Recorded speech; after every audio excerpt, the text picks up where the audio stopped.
6 days after 13-year-old Philip Cairns vanished on his way back to school, something appeared in a quiet laneway.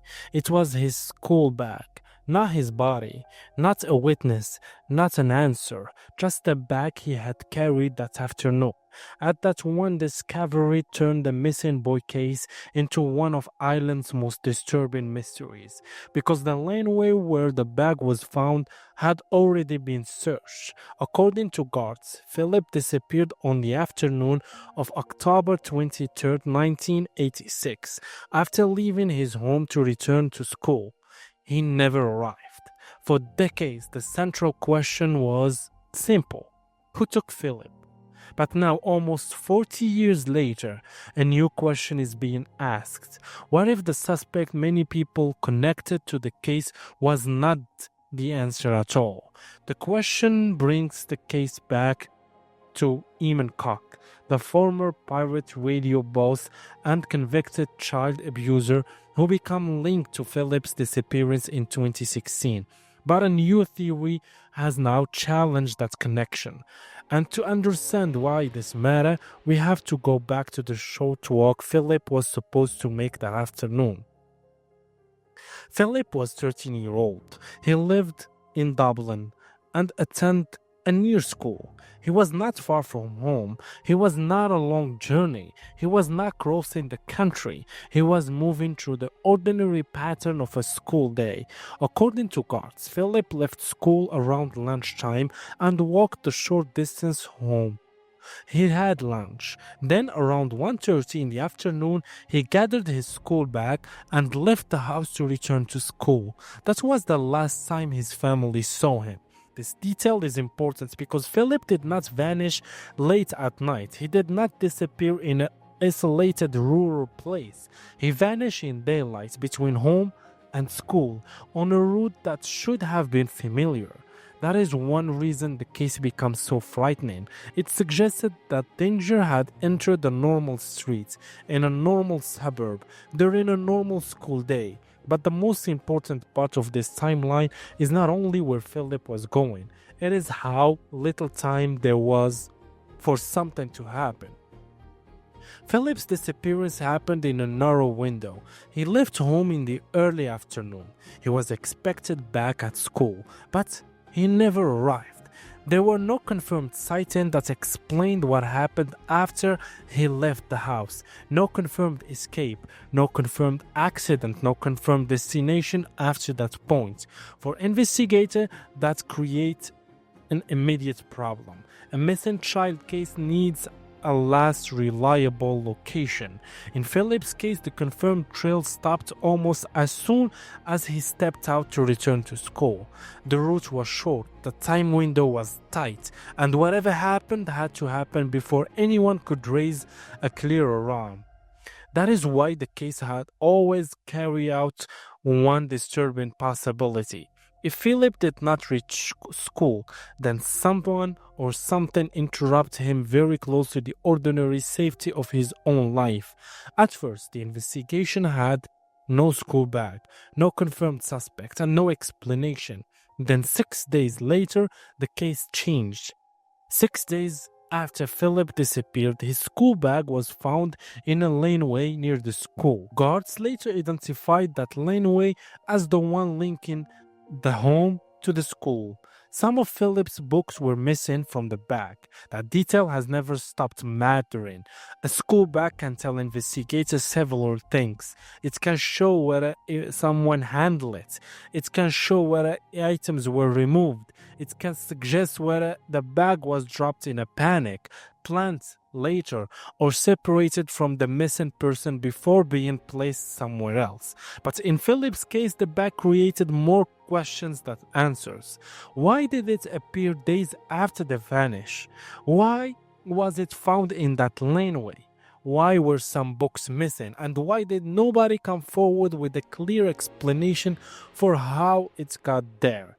In many missing person cases, a person item narrowed the search. In Philip's case, the bag widened the mystery, because if the bag was not there at first, then somebody may have moved it. And if somebody moved it, then someone knew more than they were saying. From the beginning, guards investigated Philip's disappearance as a serious missing person case. Searches took place. Appeals were made. People were interviewed. The family waited for information that could finally explain what happened between home and school. But the case did not break. Years passed, then decades. Philip was never found. The school bag remained one of the strongest physical pieces of evidence connected to the case. And as forensic science improved, that bag became important again. In 2016, guards publicly confirmed that new lines of inquiry had opened after a person came forward and made a statement. Guards said aspects of the statement had been corroborated. They also said those new lines of inquiry included interviewing people and cross-referencing DNA profiles with items recovered in the investigation. That statement brought the case back into national attention. It also brought one name into the center of public discussion: Eamon Cooke. Eamon Cooke was a former pirate radio operator connected to the Radio Dublin. He was also a convicted child abuser. In 2016, reports said a woman had come forward with information linking Cooke to Philip's disappearance. According to those reports, she alleged that when she was a child, she saw Philip with Cooke at the Radio Dublin premises. Cooke was questioned before his death. He died in June 2016. This is where the case becomes difficult. Cooke was a real offender. He had a real criminal history, and because of that, the allegation against him could not be ignored. But suspicion is not proof. And in August 2016, RTA and the Irish Times reported that no forensic link had been established between Cooke and Philip's school bag. That does not clear Cooke completely. It also does not prove he was involved. It leaves the case in the exact place cold case often become hardest to explain. There was a serious allegation. There were new lines of inquiry. There was a known offender, but there was still no confirmed forensic answer. And now a new theory has reopened the question of whether the Cooke lead was even the real path to the truth. In June 2026, a new article reported a theory from Peter Molyneux, the creator of the RTE podcast Pirate Predator, which investigates Eamon Cooke. Molyneux's theory casts doubt on Cooke's connection to Philip Cairns.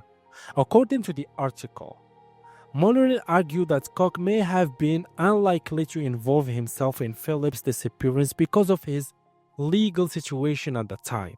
The report says Cooke was awaiting sentencing over a petrol bomb plot when Philip vanished.